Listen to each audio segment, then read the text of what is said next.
Jelang mudik Lebaran, Polda Sulawesi Selatan siap menerjunkan 4.000 lebih personil gabungan TNI dan Polri untuk menjaga keamanan dan kenyamanan selama melakukan perjalanan mudik tahun ini.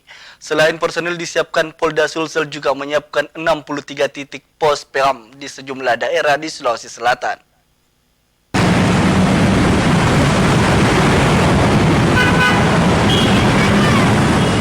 Kepolisian daerah Sulawesi Selatan akan menyiagakan 4.000 lebih personil gabungan untuk menjaga keamanan dan kenyamanan selama melakukan perjalanan mudik Lebaran di Mabes Polda Sulawesi Selatan Selasa siang. Personil gabungan ini terdiri dari Polres sejajaran Polda Sulsel, TNI, dan instansi terkait lainnya. Selain itu, Polda Sulawesi Selatan juga menyiapkan 64 titik pos SPAM, 32 titik pos pelayanan, dan 9 pos pengaduan di sejumlah daerah di Sulawesi Selatan. Sedangkan untuk Pelabuhan Soekarno-Hatta sendiri, Polda Sulsel menyiapkan 3 titik pos PAM dan 1 pelayanan, serta di Bandara Hasanuddin menyiapkan 1 pos PAM.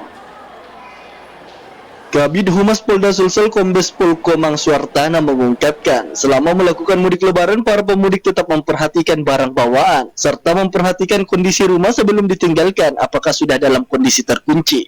Jumlah pos-pos yang kita siapkan di dalam pengamanannya adalah sebanyak, di mana pos PAM itu kita libatkan 63 titik. Sedangkan pos pelayanan 32 titik dan pos pengaduan 9 titik. Khusus di bandara sama di pelabuhan itu ada berapa posko?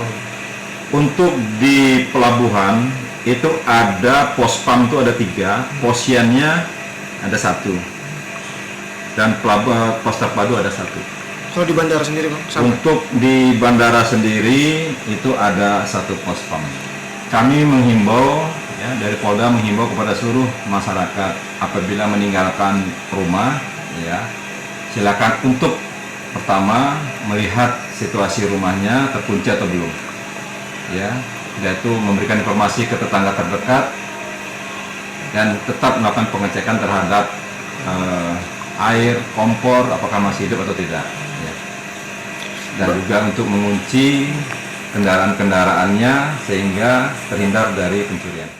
Diketahui Polda Sulsel beserta Polres atau Polsek setempat menyiapkan penitipan kendaraan pribadi, baik kendaraan roda 2 atau roda 4 yang ingin mudik menggunakan kendaraan umum. Rusmawan Dirara, Celebes TV.